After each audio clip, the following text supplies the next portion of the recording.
భక్తులు మీకు నేర్పేదాన్ని జాగ్రత్త వినండి. చదువు. బ్రతకగోరువాడు ఎవడైనా ఉన్నాడా?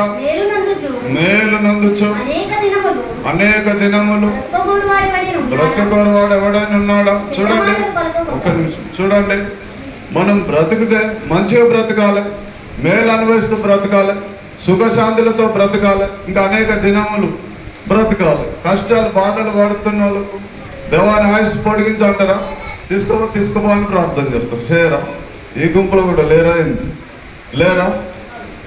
అప్పుడు చేయరు కదా. హల్లెలూయా, హల్లెలూయా. మనం ఎలా బ్రతకాలంటే అనేక దినములు మేలు నందుచు అనేక దినాలు బ్రతకాలి. మరి మేలు నందుచు మనం అనేక దినాలు బ్రతకాలంటే భయభక్తులు మనకు ఉండాలి. భయభక్తులు అంటే ఏంటిదో ఈరోజు దేవుడు నీకు నాకు నేర్పించాలనుకుంటున్నాడు.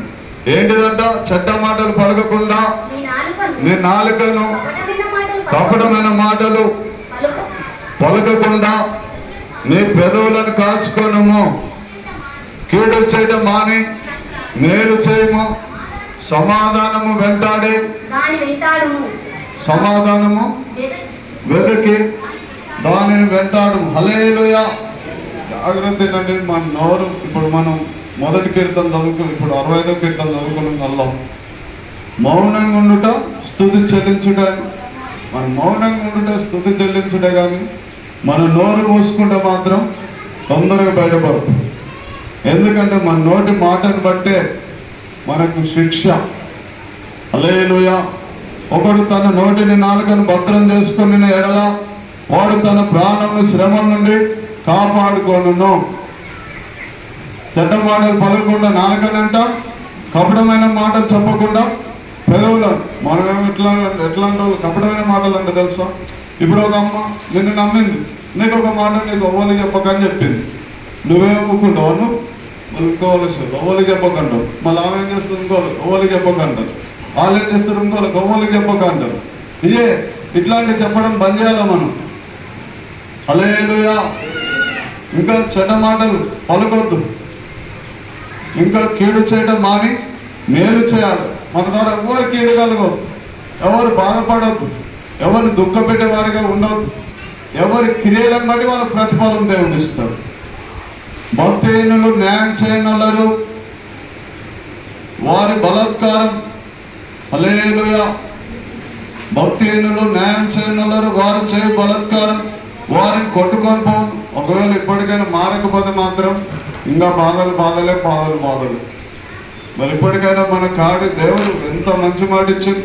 నీ మీద నా మీద ఉన్న మెడ మీద ఉన్న కాడి విరగొట్టి మన కట్లని తెంపాలని అనుకుంటున్నాడు. మన బాధలన్నిటి నుండి విడిపించాలని. దేవుడి మాట జాగ్రత్తగా వినాలి మనం. హల్లెలూయా. 21 సామెతలు 21:7 చదువుకున్నాం కదా. 10వ వచనం చదువు. సామెతల గ్రంథం 10వ వచనం. భక్తిహీనుని మనస్సు భక్తిహీనుని మనసు ఏమంట? కీడు చేయగోరుతుంది. ఇంకా వాడు తన పొరుగు వానికైనాను దయదలుచుడు. భక్తిహీనులు అంటే ఇతరుల కీడు చేసేటోళ్ళు భక్తిహీనులు. నీ ద్వారా నా ద్వారా ఇతరులకు కీడు జరగొద్దు, మేలు కావాలి. నీ ద్వారా నా ద్వారా ఇతరులకు మేలు కావాలి, కీడు జరగవద్దు. హల్లెలూయా. ఆయన లోకానికి వెలుగై ఉన్నాడు. వెలుగు యొక్క ఫలం ఏంటంటే మంచితనం. యేసు ప్రభు లోకానికి వచ్చి అన్ని మంచి పనులే చేసిండు. గుడ్డి వారికి చూపు, చెవిటి వారికి వినికిడి, కుంటి వారి నడక, చనిపోయిన వాళ్ళని లేపిండు, కుష్టి రోగులను బాగు చేసిండు. మరి ఆయన ఏదైనా అంత మంచి చేసిండు. నేను కూడా ఆయన వెలుగు పొంది ఆ వెలుగులో మనం నడవాలి. హల్లెలూయా. ఆ వెలుగు ఒక ఫలమే నీతి, సమాధానం. హల్లెలూయా. లూకా సువార్త 17వ అధ్యాయం 10వ వచనం. లూకా సువార్త 17వ అధ్యాయం 10వ వచనం. 17:10. అటువలే మీరును మీకు ఆజ్ఞాపింపబడినవన్నీ చేసిన తర్వాత మేము నిష్ప్రయోజకులమైన దాసులము మేము చేయవలసినవే చేస్తున్నామని చెప్పుడనెను. హల్లెలూయా. మనం ఎంత కష్టపడ్డా, మనం ఎంత పరిచర్య చేసినా, మనం ఎంత ప్రార్థన చేసినా, ఈరోజు నేను బాగా ఇది చేసినా అది చేసినా మనం అనుకోవద్దంట. హల్లెలూయా.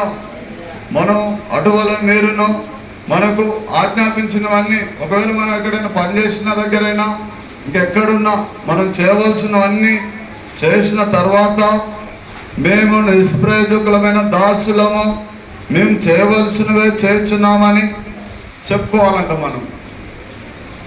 హల్లెలూయా, హల్లెలూయా. అట్లా జాగ్రత్తగా ఉండాలి. చూడండి, ఒక గొర్రెల కాపరి ఉన్నాడు, ఒక పనివాడు జీతగాడు ఉన్నాడు. ఆ జీతగాడు ఉదయం అంతా ఇక టైంకి వచ్చి తన పని తాను చేయాలి.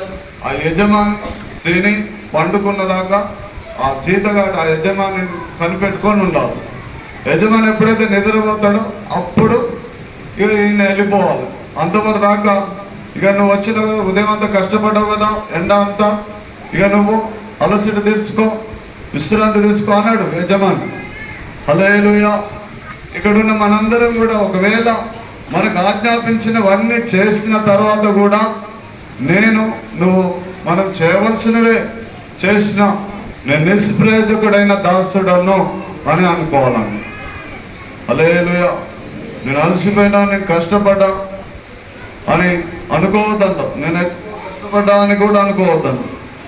అటువల్ల మీరును నీకు ఆజ్ఞాపింపబడినవన్నీ చేసిన తర్వాత మేము నిష్ప్రయోజకులమైన దాసులం, మేము చేయవలసినవే చేసి ఉన్నామని చెప్పుడనెను. హల్లెలూయా.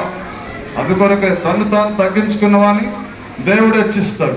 ఎవరైతే అన్ని చేసి కూడా నేను నిష్ప్రయోజకుడైన దాసుడను అని ఎవరైతే పలుకుతారో వాడు తగ్గించుకున్నాడు.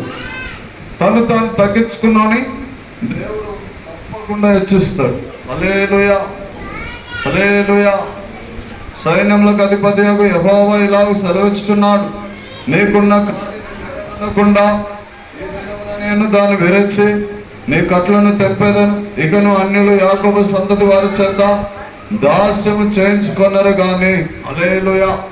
ఈరోజు మన మెడ మీద ఉన్న కాడి విరగొట్టి మన కట్లన్నీ తెప్పాలనుకుంటున్నాడు.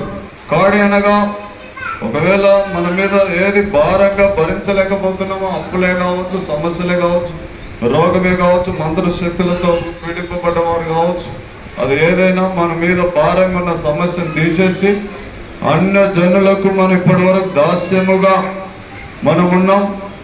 ఇప్పటి నుంచి అన్య జనులకి మనం సహాయం చేయబోతున్నాం. హల్లెలూయా అనేది మీకు ఆశీర్వాదం ఉందా? హల్లెలూయా, అట్లా అనాలే, దగ్గరగా కేకలేయాలి. ఓ మీరు చల్లగైపోతున్నారు. మరి ఒకప్పుడు బాగా ముందే కానీ మంట, ఇప్పుడు మంట అంతా చల్లారిపోయింది. ఎట్లా మండుతారో ఏమో మరి. హల్లెలూయా. దావీదు సంతతి వారి మీదను యెరూషలేము నివాసుల మీదను కరుణ నుండి ఆత్మను విజ్ఞాపన చేయ ఆత్మను నేను కుమ్మరింపగా వారు తాము పొడిచిన నా మీద దృష్టి ఉంచి ఒకడు తన ఏక కుమారుని విషయమై దుఃఖించినట్లు, తన జ్యేష్ఠ పుత్రుని విషయమై ఒకడు ప్రలాపించినట్లు అతని విషయమై దుఃఖించుచు ప్రలాపింతురు. దేవుని ఆత్మ చేత మనందరూ నింపబడాలి. ఎవరైనా దేవుని ఆత్మ లేకపోతే దేవుని ఆత్మతో నింపనాలి. దేవుడు ఎప్పుడు ఆయన ఆత్మతో నింపుతాడంటే మన బలహీనతలు, మన లోపాలన్నీ సరి చేసుకోవాలి, మన మనసు మార్చుకోవాలి, మన ప్రవర్తన మార్చుకోవాలి. కోపం, ద్వేషం, కక్ష, పగ అంతా తీసేసుకోవాలి. ఒకవేళ ఎక్కడెక్కడ మన తప్పులు ఉన్నాయో, లోపాలు ఉన్నాయో, పొరపాట్లు ఉన్నాయో దేవుని దగ్గర ఒప్పుకోవాలి. అప్పుడే దేవుని ఆత్మ చేత నింపబడుతుంది. లేకపోతే దేవుని ఆత్మ దిగిరాదు. ఎక్కడ దిగొస్తాడంటే పరిశుద్ధ స్థలంలోనే దిగొస్తాడు. నువ్వు పవిత్రాలుగా మారిపోవాలి, నువ్వు పరిశుద్ధుడిగా మారిపోవాలి. నీ చెవులకు దేవుని మాట వినడంతోనే నీ దగ్గర లోపం ఏందో, పొరపాటేందో నువ్వు సరి చేసుకోవాలి. హల్లెలూయా, హల్లెలూయా. విరిగిన హృదయం గల వారికి యెహోవా ఆసన్నుడు, నలిగిన మనసు గల వారిని ఆయన రక్షించును. నీ హృదయం దేవుని దగ్గర కుమ్మరించి దేవుని సన్నిధిలో పశ్చాత్తపడితే దేవుడు నీకు సమీపంగా ఉండబోతున్నాడు ఇప్పటి నుంచి.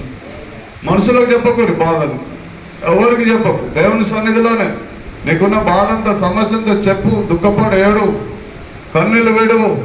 అప్పుడు దేవుడు తప్పకుండా నా ప్రార్థన వినబోతున్నాడు. అట్లుంటే బలహీన మనసు గల వారికి ఆయన ఆసన్నుడుగా ఉంటాడు, ఆయన రక్షిస్తాడు.